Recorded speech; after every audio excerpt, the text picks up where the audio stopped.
రాష్ట్ర విభజన కాంగ్రెస్ పార్టీని శరాఘాతంలా తాకింది. సీమాంధ్రలో పార్టీ ఖాళీ అయ్యే పరిస్థితి.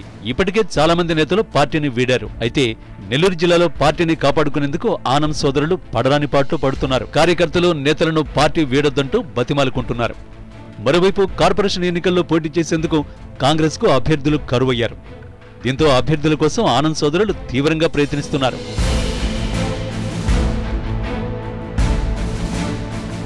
నెల్లూరు నగర మేయర్ అభ్యర్థితో పాటు 54 డివిజన్లలో కార్పొరేట్ అభ్యర్థులుగా ఎవరిని నియమించాలో అర్థం కాక ఆనంద్ బ్రదర్స్ తలలు పట్టుకుంటున్నారు. ఈసారి కూడా ఆనంద్ సోదరులు నెల్లూరు నగరపాలక సంస్థను తమ ఆధిపత్యంలోకి తెచ్చుకునేందుకు ప్రయత్నిస్తున్నారు. బలమైన అభ్యర్థులను బరిలో దించేందుకు వ్యూహరచన చేస్తున్నారు. గెలిచినా ఓడినా పార్టీ తరఫున నిలబడే అభ్యర్థుల కోసం గాలిస్తున్నారు.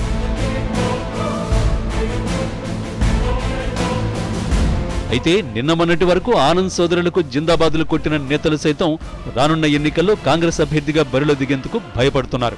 ఆనంద్ సోదరులకు కనిపించకుండా మొహం చాటేస్తున్నారు. ఎన్నికల్లో నిలబడి ఓడిపోవడం కంటే పోటీ చేయకుండా గౌరవంగా ఉండడమే మంచిదన్న అభిప్రాయానికి వచ్చినట్టు తెలుస్తోంది. అయితే పార్టీని అంటిపెట్టుకుని ఉన్న కొందరు నాయకులు మాత్రం త్యాగాలకు సిద్ధపడతామంటూ నెల్లూరు కార్పొరేషన్ బరిలో దిగుతున్నారు. కానీ 54 డివిజన్లలో ఇప్పటికీ 20 డివిజన్లకు అభ్యర్థులు దొరకని పరిస్థితి. మేయర్ అభ్యర్థిగా ఈసారి కూడా భానుశ్రీనే బరిలో దించే అవకాశం ఉందని ఆ పార్టీ నేతలు భావిస్తున్నారు. మేయర్ అభ్యర్థి ఓకే అయినా కార్పొరేటర్లు ఇంకా ఖరారు కాలేదని పార్టీ నేతలు చెబుతున్నారు.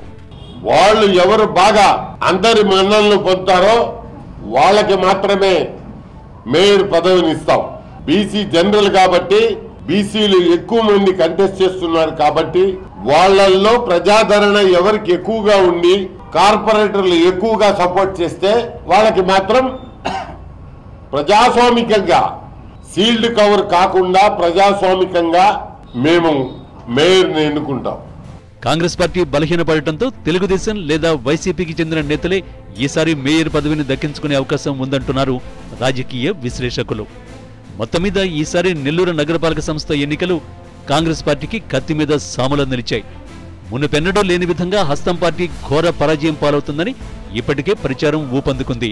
వీటన్నింటినీ అధిగమించి ఆనంద్ సోదరులు మరోసారి నెల్లూరు కార్పొరేషన్ను ఎలా కైవసం చేసుకుంటారనేది ఆసక్తిగా మారింది.